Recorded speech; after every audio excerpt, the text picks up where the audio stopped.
Yes, this is F1 Grandstand. This is your daily F1 news, and wow, our Toyota trying to pull off one of the greatest data heists in history. McLaren do have some unofficial team orders for Abu Dhabi, and of course we're going to be looking at the rookies who are going to be taking part in Abu Dhabi. If you're a Formula One fan, you're in the right place. Do subscribe to the channel if you haven't already. Smash a like on the video if you enjoy it. Hit the notification bell so you can stay up to date with all of our content. And again, thank you so much for your support. Yes, so it's big weekend, right? Abu Dhabi. This weekend, we've come to the climax of the 2025 season. Is it going to be Max Verstappen? Is it going to be Lando Norris? Is it going to be Oscar Piastri? We will be talking a little bit about that. Hey, Livewire, nice to have you in the chat. Hey, Mark, good to see you there, my friend. Today's been an interesting day, let me tell you, because Haas have announced Toyota as their title sponsor to the Haas team. So they're going to be called the TGR Haas F1 team, which is the Toyota Gazoo Racing Haas Formula One team. And obviously we know that Haas and Toyota have been cultivating their relationship this year, all because team principal Ayo Komatsu is very close with Toyota. And the thing is, Toyota have been wanting to get back into Formula One since they left in 2009. They couldn't really make it work back then. But Akayo Toyota does want to get back in, and he wants to do it in the right way. It's a bit like the art of war. He wants to win the war before he starts, by the looks of it. Excuse me. Because what is that Toyota money doing for Haas? Well, first of all, it's the TPC program. We spoke about it earlier this week, actually, when it came to Yuki Tsunoda and Honda. And the TPC program is a testing previous cars program. Now, Toyota have been using this year to allow Japanese drivers to get time in a Formula One car. Well, that's fine. You know, that seems like a fair exchange. But the big one is that Toyota are funding one of these. It's a driver in loop simulator. Haas don't have one. And what it basically is it's a real-time simulator where you can test as much as you want, that takes all the data from the car and allows drivers in a 3D environment to test the car as much as they want, because there are testing limitations with teams now because of the cost cap. Haas don't have one. They are allowed to use the Ferrari driver in loop simulator, but unfortunately that means traveling over to Ferrari to use it. And that's because Ferrari have supported Haas for many years, where Haas is basically built from all Ferrari parts, really. Ferrari engine, Ferrari gearbox, suspension, literally as much as the regulations will allow, Haas buys all those parts from Ferrari. It's basically the sister car to Ferrari. Hence, Ollie Behrman's driving for Haas, and he's actually a Ferrari Academy driver, right? That's how close the relationship is with Ferrari. And now you've got Toyota going, oh, that's a good relationship. Starting to put money into Haas. And now they're building them this driver in loop simulator so Haas can have their own. But the thing is, the relationship with Toyota is it's mutually beneficial because they're going to share data. So Toyota basically have the opportunity to collect all the data from the engine, the gearbox, suspension, from those cars, from thousands of kilometers of testing, or tens of thousands of kilometers of testing, which their drivers can do, by the way. The Japanese test drivers can do that. And also, you've got the Japanese engineers from Toyota supporting Haas with the development of engineering development. So Toyota are basically going, this is great, because we're in a brand new regulation change. We're going to build you a simulator, which is basically a data collection unit.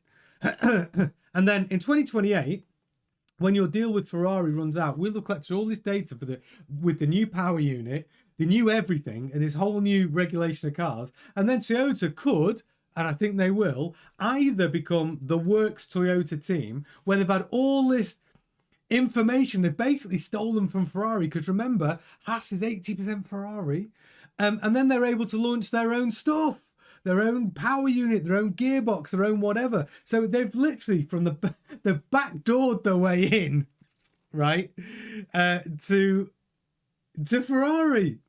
It's pretty outrageous, and no one's talking about it. But do we give the credit to Mr. Toyota himself, Akio Toyota, with his big thumbs up? He's delighted because he's saying, yeah, this strengthens our relationship with Haas. He's basically saying that Toyota are well and truly entering Formula One. You know, I'll give you his exact quotes actually. So what he actually said is this. Well, I can't. There he is. Bye. There we go. He's basically said, you know, Toyota has finally begun to really move. The partnership with Haas will allow the next generation of people to emerge into Formula One. And he's obviously talking about the TGR drivers and engineers. They now believe in the potential to set their sights on even greater dreams. Now, I think this is Akio Toyota's greater dreams of actually having a World Championship Constructors Formula One car. But he goes on about this. Toyota is now truly on the move. But we know where they're moving. They are on the move. Their sights are set on a full integration to Formula One. A full works team.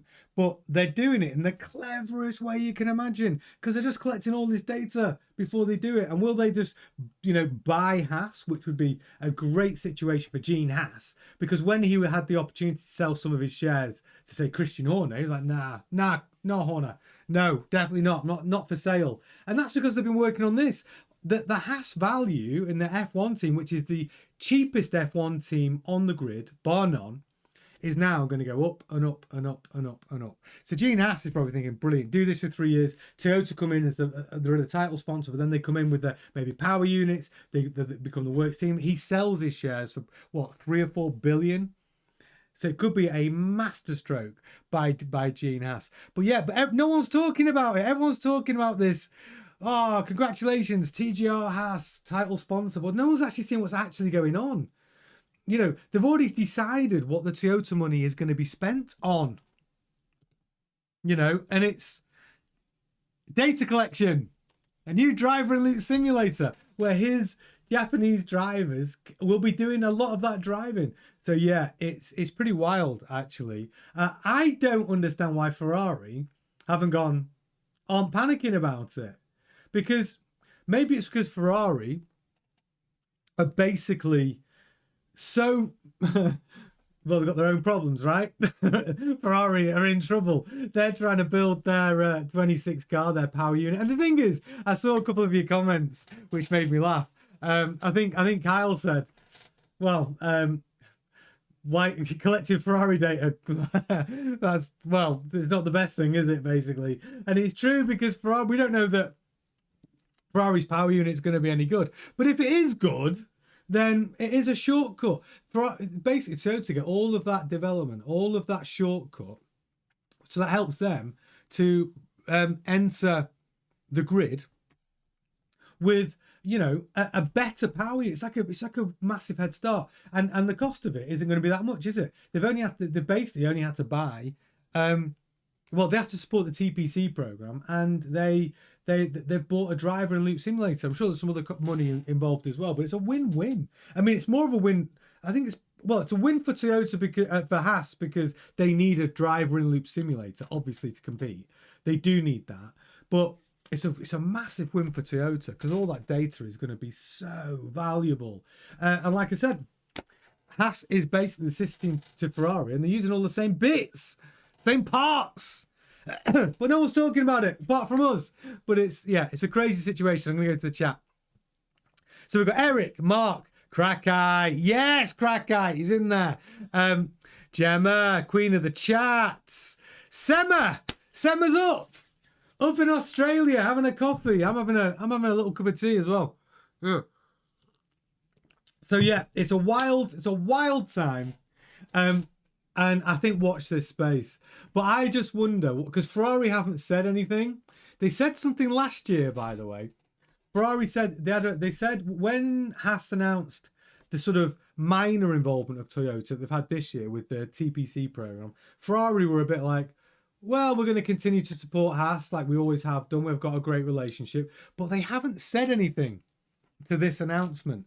Ferrari haven't said a thing. I don't know whether they are now thinking, what does this mean? It seems a weird situation, doesn't it? When you are so in bed with Ferrari that have supported you since the Gunther Steiner days, to get this Haas team operational and even competitive, and now even Ferrari must be looking at it going, what are Toyota doing here?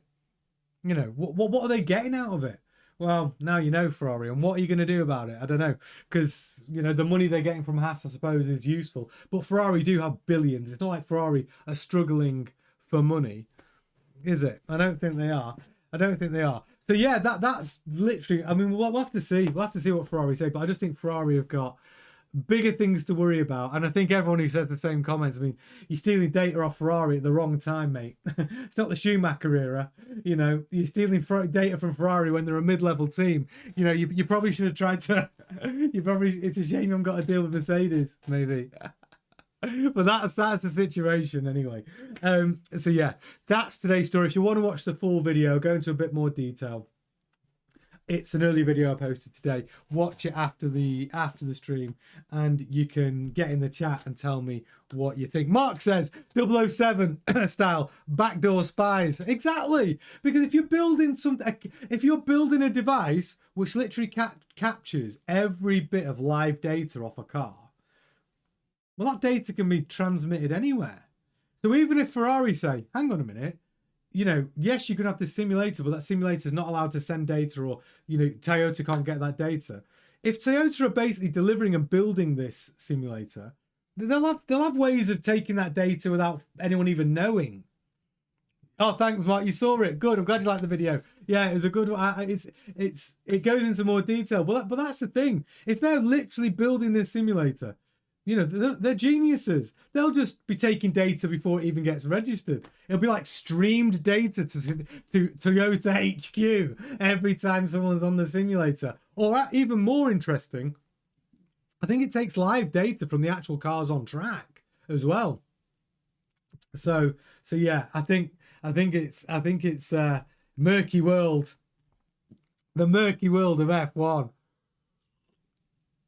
But yeah, that's the interesting point about that, I think, anyway. So yeah, I'm glad you're up, Summer. I'm glad is everyone excited for Abu Dhabi this weekend? I am, you know. I am. I'm super excited. Do you know what's funny? I'm doing a live stream for the practice. We're going to be talking about practice in a minute, because we're going to be talking about the rookies in Abu Dhabi. But I'm doing a live stream for the practice at 9:15 tomorrow morning UK time, and at the same time I need to be on a work conference call.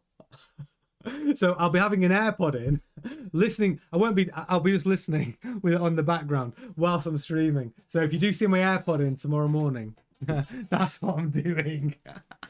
So just so that's what you know. Don't tell anybody.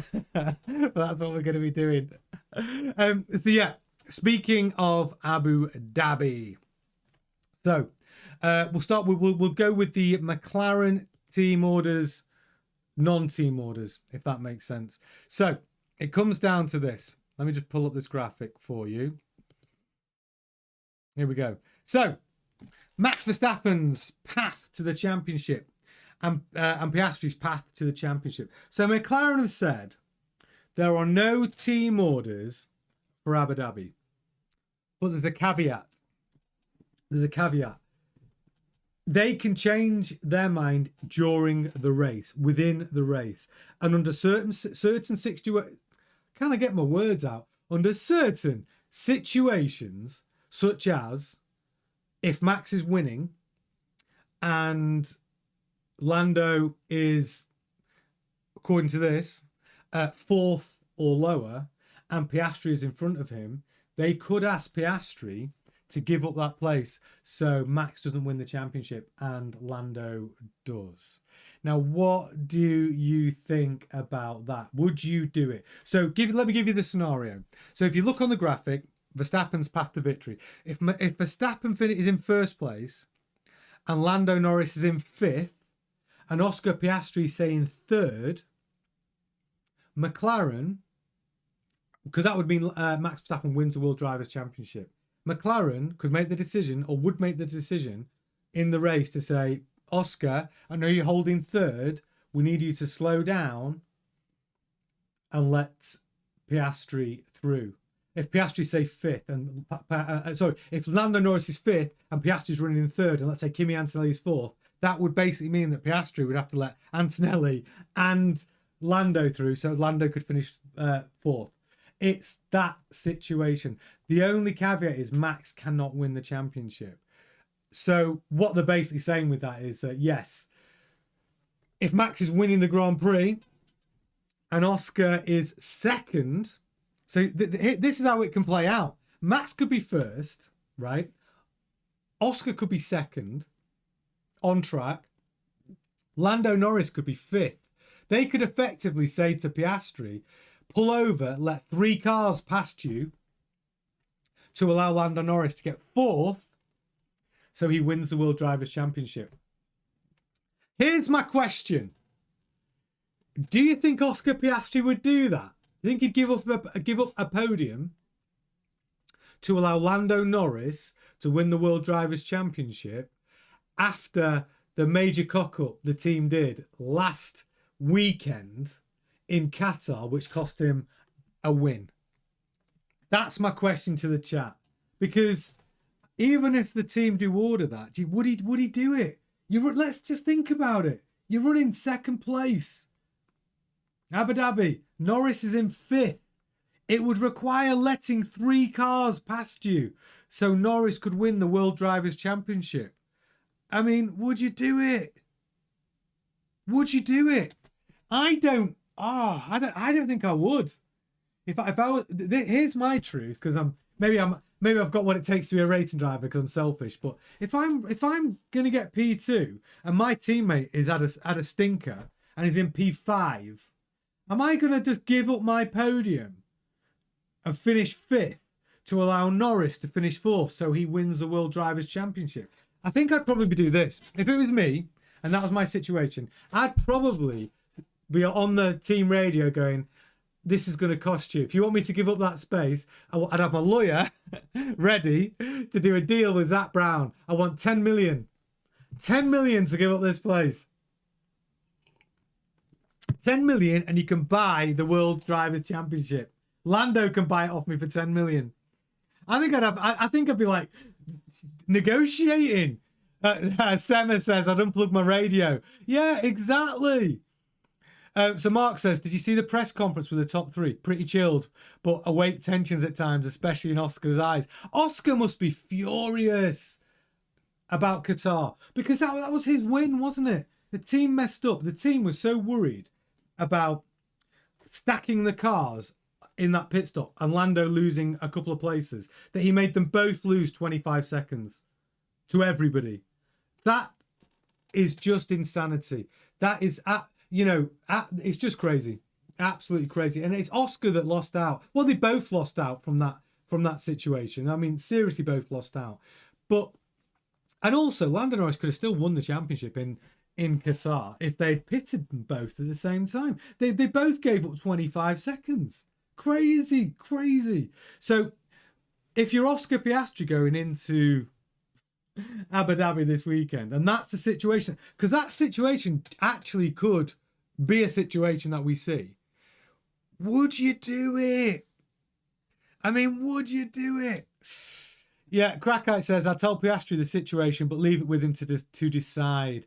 Piastri would because karma has a way of biting back.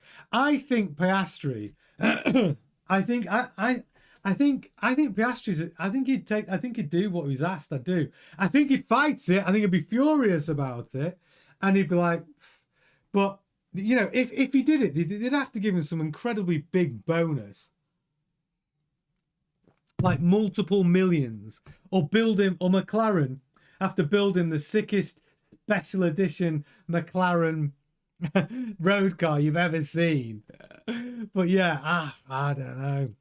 Kyle says, last weekend was just racing. Strategy is almost as important as a driver's skill. True. McLaren should suck up their mistakes and move on. I agree. I agree with Kyle. But I wish they'd done that in Monza, because even Bernie Eccleston came out this week, didn't he? Saying about Monza again.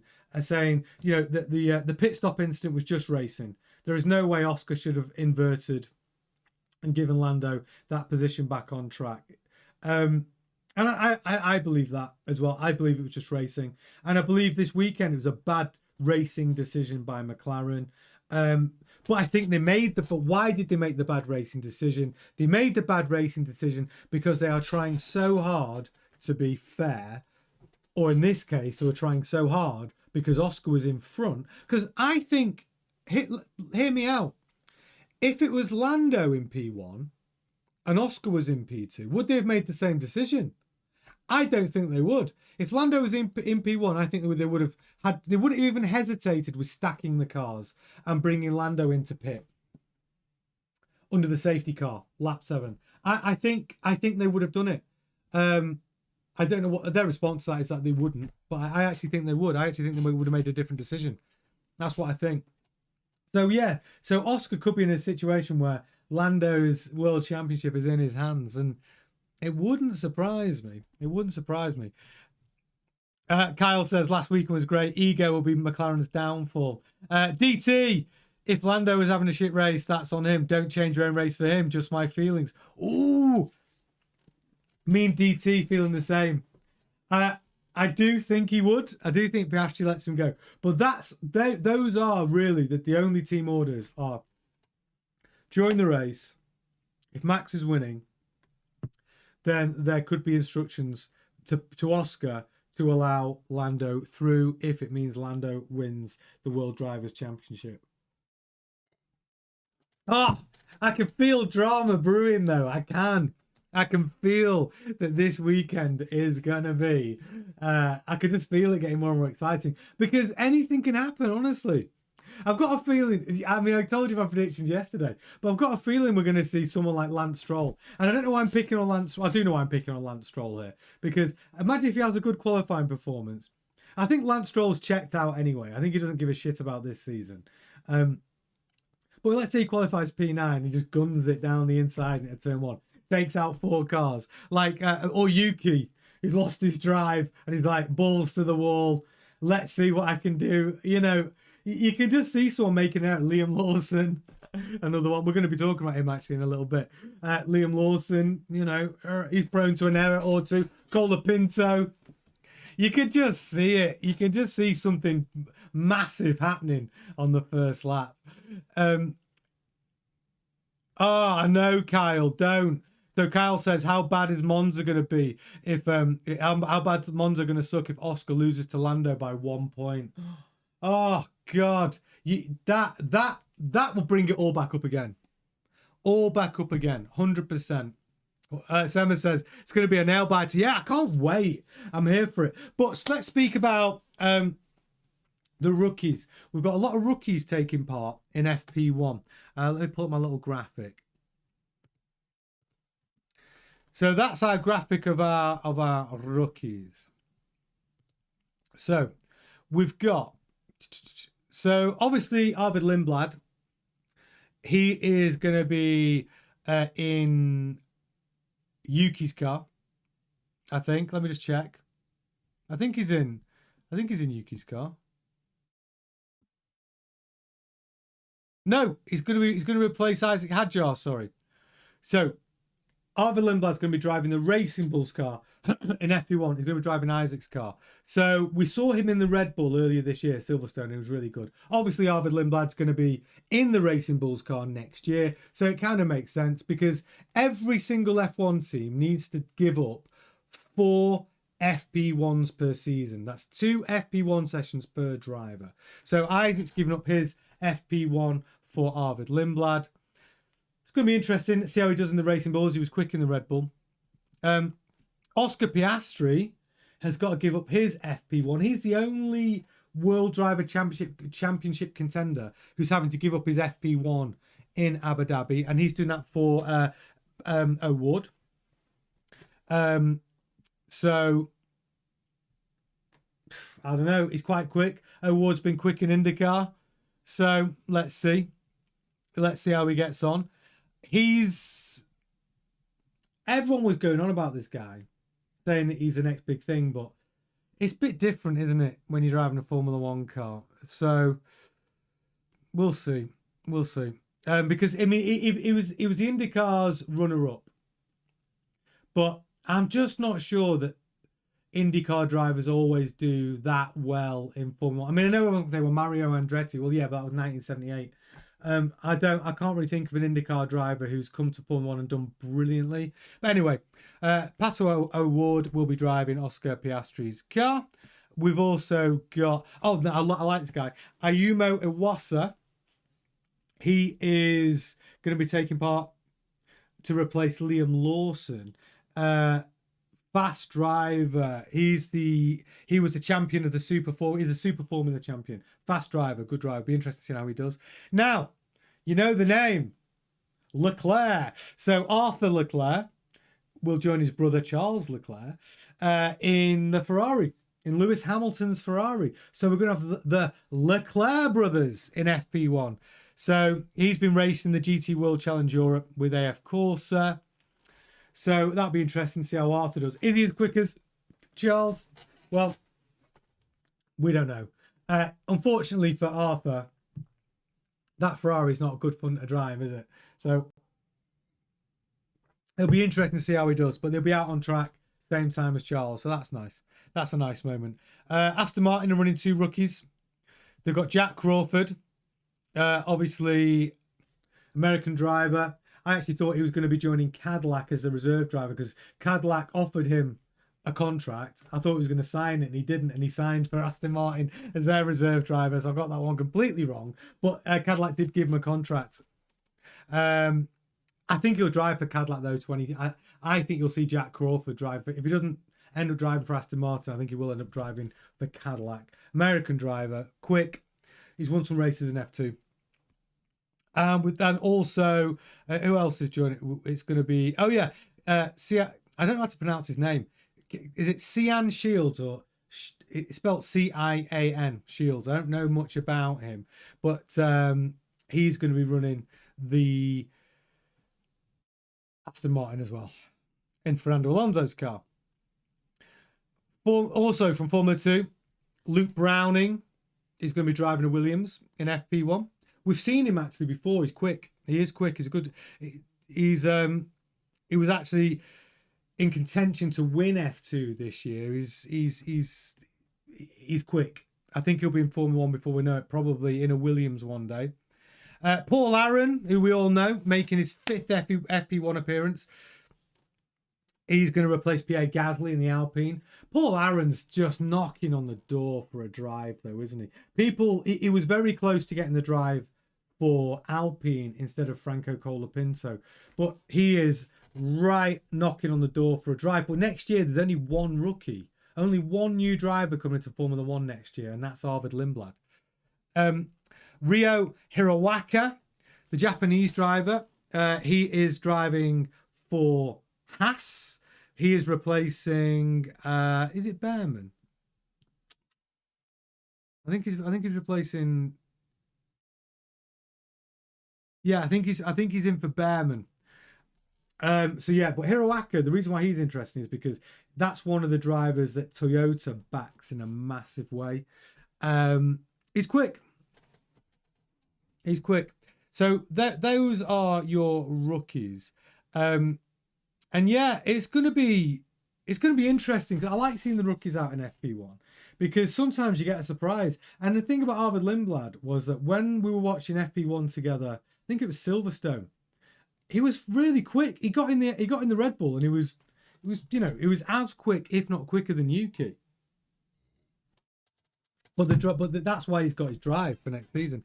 But speaking of Arvid Lindblad though, and rookies, we need to mention Liam Lawson. So there's news coming out today about Liam Lawson, and it affects Yuki Tsunoda. So even though Liam Lawson has got the Racing Bulls drive for 26 and Yuki is in the reserve drive, Liam Lawson is basically on a you need to prove yourself race by race. Like Liam Lawson could get dropped mid-season for Yuki Tsunoda if he doesn't perform. I mean, it's the same for any of them, but I think there's quite a large school of thought that says Lawson's like a coin flip, whether even though he gets to start the season, whether he ends it. Now, I think that's unfair because I think Lawson's good and I think he's quick, and I actually think Lawson's going to I don't think it's going to be an issue because I think Lawson's going to step up again next season. I don't think he's going to crumble.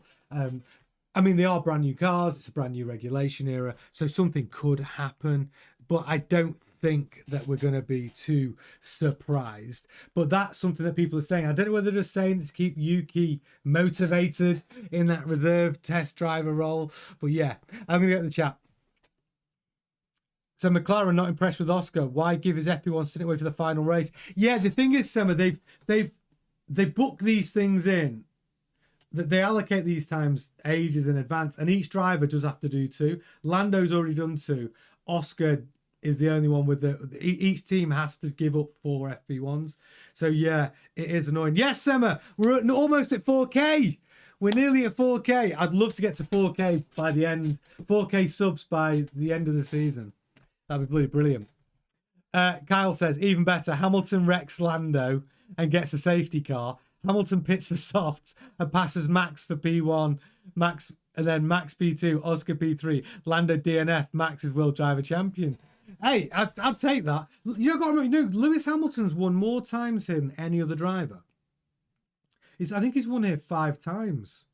But Red Bull, as a constructor, have won here more times. They've won here 7 times. Yeah, Kyle says Lawson needs to find another team, Gasly 2.0. I think Lawson, I honestly think Lawson I honestly think Lawson's got what it takes to be, at least like a Hulkenberg. I mean, Hulkenberg's done, this is Hulkenberg's 250th Grand Prix, right? Lawson has had more podiums than Hulkenberg.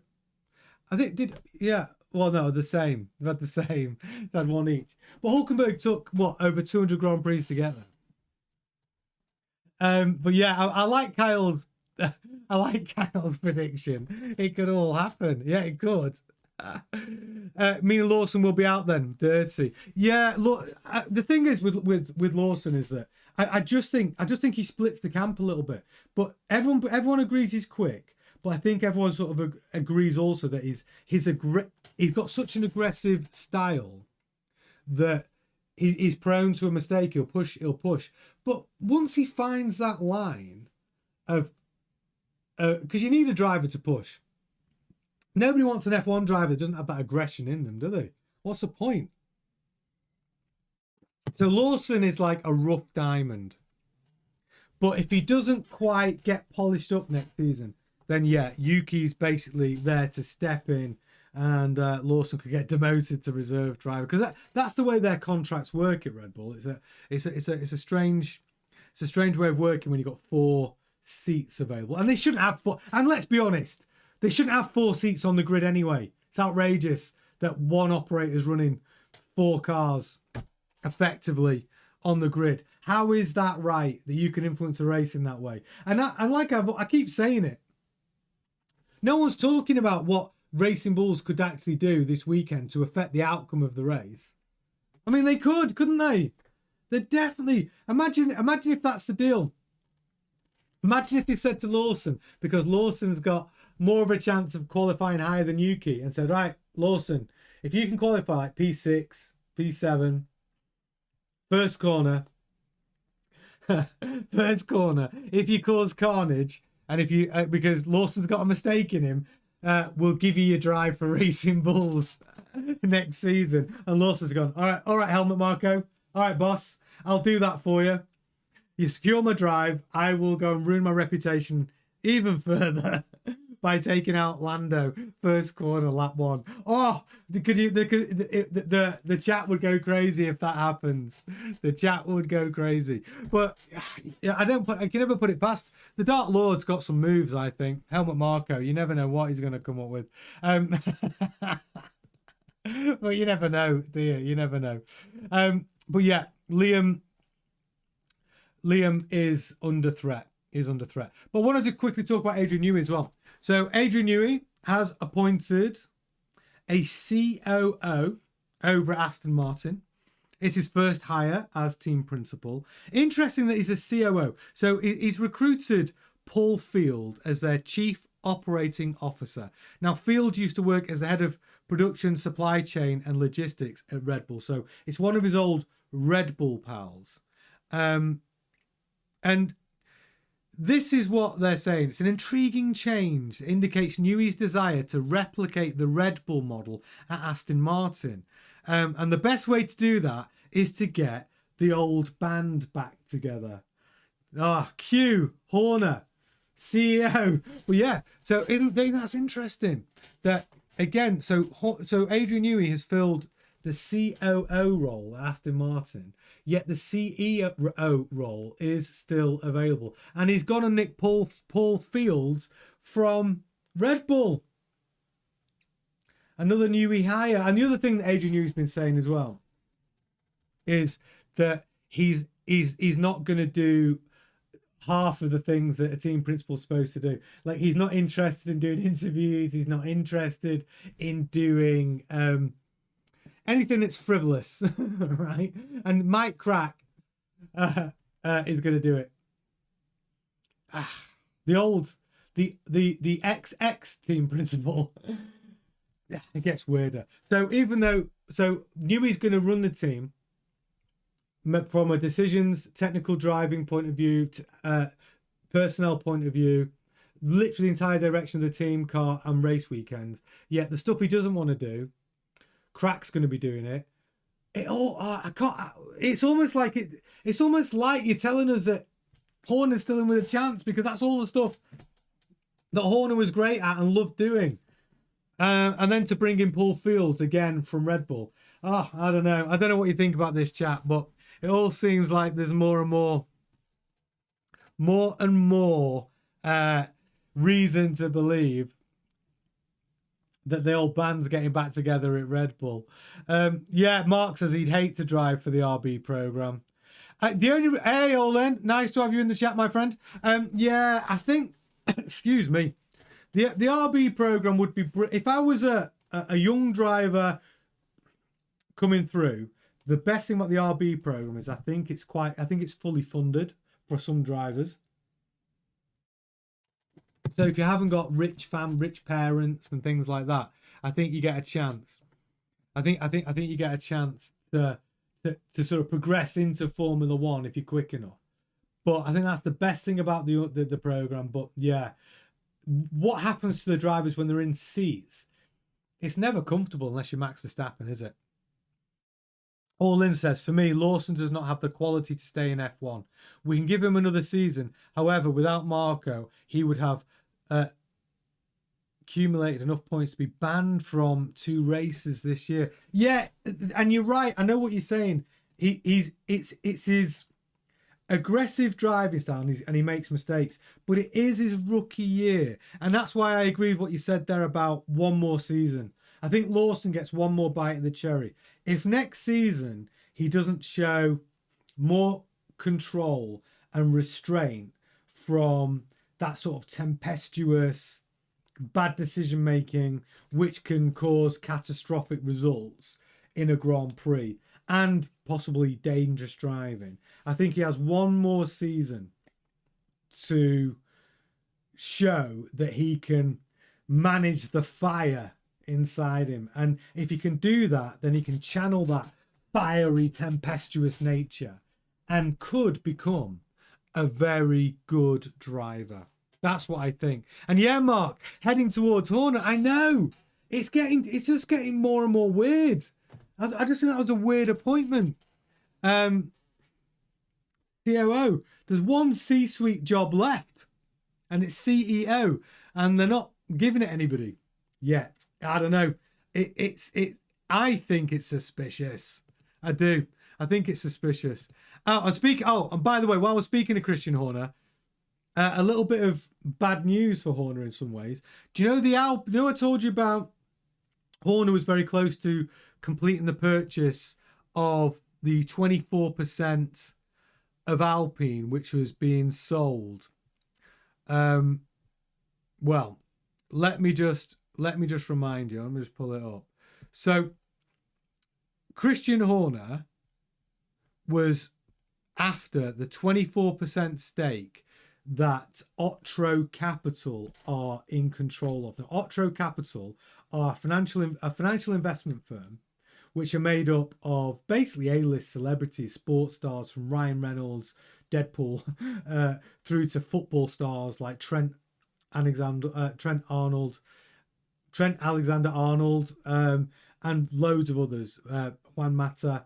Anyway, all these sports stars have got all this money in these investment funds, and they've basically, they all clubbed together, bought 24% of Alpine, and they bought it for about 200 million. Now, Otro Capital have said they'll sell that 24% stake, and that was a stake that Horner was very close to doing a deal with. Now, the thing is, believe it or not, Alpine, the F1 business is going up and up and up. So originally when Horner was talking about buying that 24% stake, it was at the beginning of this season, they were talking at £300 million. 2 months ago, when Horner was looking to do the deal, it was looking at £600 million. Now, the value of that stake apparently is now worth £900 million.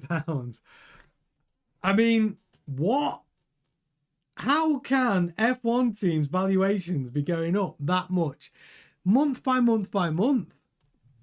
I mean, we do know Horner is walking around with a lot of cash, but now, if he is going to do the Alpine deal, it's going to cost him more money. So, yeah, they've basically gone up another 50% for 24% stake in Alpine. So that means they're valuing Alpine at around £3.7 billion. How? How are Alpine worth 3.7 billion? They're dead last. But they're valuing Alpine at 3.7 billion. Wow. I don't think they're worth 900 million, by the way. But that is what apparently that stake is going to cost him now. 3.7 billion for Alpine. So Horner's now in that situation. If he's going to do that deal, it's going to cost him another few hundred million. So we'll have to keep an eye on that. But again, whilst we're talking about Aston Martin, everyone said about Lawrence Stroll saying that's not happening, Horner's not coming. I think what everyone failed to mention is Lawrence Stroll was saying this is our team structure right now, i.e. team principal Adrian Newey, and I think that's what people are missing.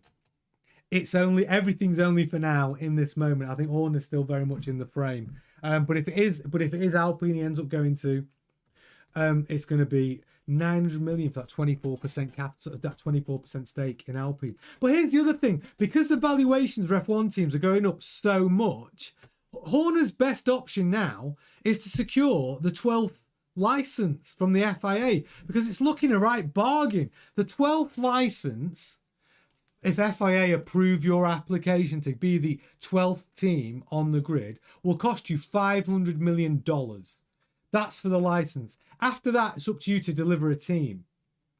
But if all these valuations are 4 billion, 5 billion, I promise you this, you can build a Formula One team way cheaper than buying one off the shelf that's currently existing.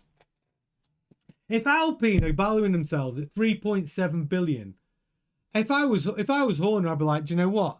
I'll take my $1 billion or my 1.5 billion pounds is rumoured to what he's got, and I will just build my own team for that. I'll go on, like, I'll take an F2 team and turn them into an F1 team.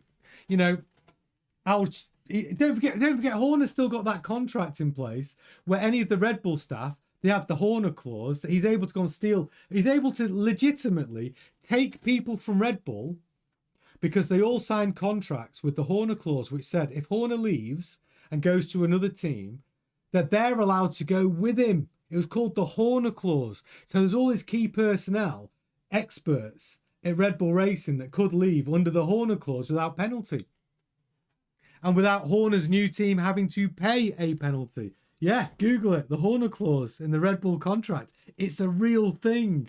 It's a real thing. So if Horner does set up his own team, He can cherry pick the people who've got the Horner clause and bring them in. Yeah, All In says Horner can save his money and just be an investor in Cadillac. The thing is with Cadillac, though, All In, is he doesn't need... Cadillac don't need money. Cadillac do not need the money. They've got all the money in the world. What the problem with Cadillac is because they've got to adhere to the cost cap. Same with like Ferrari and Mercedes. All the teams with all the money. Cadillac are one of those teams. They've got money. They're just not allowed to spend it, because they're only allowed to spend $215 million for the team cost cap and $135 million for the engines, which they're getting from Ferrari. Outside of that, they're allowed to pay for drivers, which doesn't come out of the cost cap, and they're allowed to pay for the 3 most expensive members of their staff outside of the cost cap. But apart from that, they can't spend any more on development. They can't spend any more money on track time. You know, they're limited to how many track days they can test. They're limited to how much wind tunnel time they can have. But Cadillac do have the money. They're just not allowed to spend it. That's the problem at Cadillac.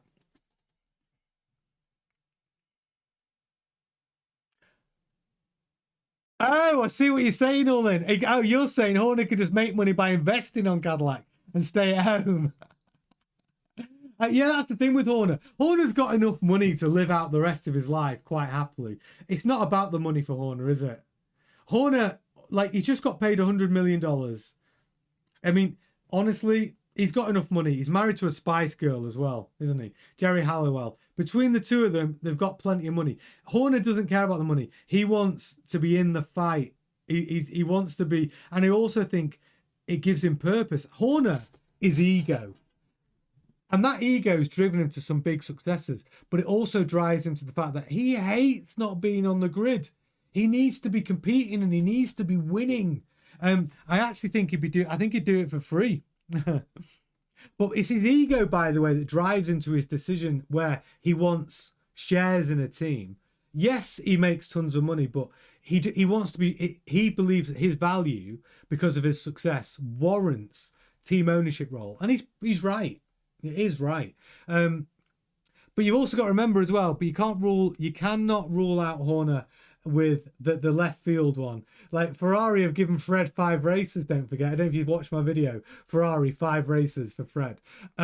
Because Fred gets 5 races in 26 and then Ferrari will aggressively, if Fred's car's no good, Ferrari will be aggressively going out trying to recruit a team principal for Ferrari. And who knows what deal they'll throw around for the right person if they're embarrassed about the 26 car. That's if Toyota haven't stolen all their data by then. The biggest Ferrari heist you've ever seen, which definitely could be the case. So yeah, there's a lot going on. But tomorrow morning, 9 o'clock or 9:15 tomorrow morning, the free practice starts at 9:30. I'm just going to double check these times. I'm pretty sure it is 9:30 a.m. Let me just double check. Yeah, it's 9:30 a.m. for free practice. If you're going to join me for the live watch along, I'll be there. I will have an earpiece in for the first 15 minutes because I'll be basically attending a conference call, which I'm not really attending. So yeah, that's what's going on in the morning. But yes, 9:15 for the first F3 practice watch on. We'll have a look at these rookies. Let's see what they can do. And yeah, exciting time this weekend. It's gonna be a nail biter, I'm sure of it. There will be drama, there will be action, and it's the final round. Who will be crowned World Driver Champion? It could be Max Verstappen, it could be Lando Norris, and there's an outside chance it could be Oscar Piastri, and I am here for all of it. Yeah, but listen guys, thank you so much. If you haven't watched my earlier video, go and have a look at it. It's about the Toyota Haas Ferrari heist. Go and have a watch of that as well. But I will see you all tomorrow. Oh, Kyle's got to get up at 3:30 to watch FP1. Well, don't worry, I'll be there for FP2 as well, which will be a little bit later. Tune in when you can. You'll see me. I'll be here all weekend, streaming every single part of the weekend. So I'm excited for it. It's our last one together for this season. It's exciting, but a little bit sad as well. But listen, guys, thank you so much for watching. I'll see you all tomorrow bright and early. Very early for Kyle. And I'll see you all then. But now, for now, I'll see you tomorrow. Ta-ta.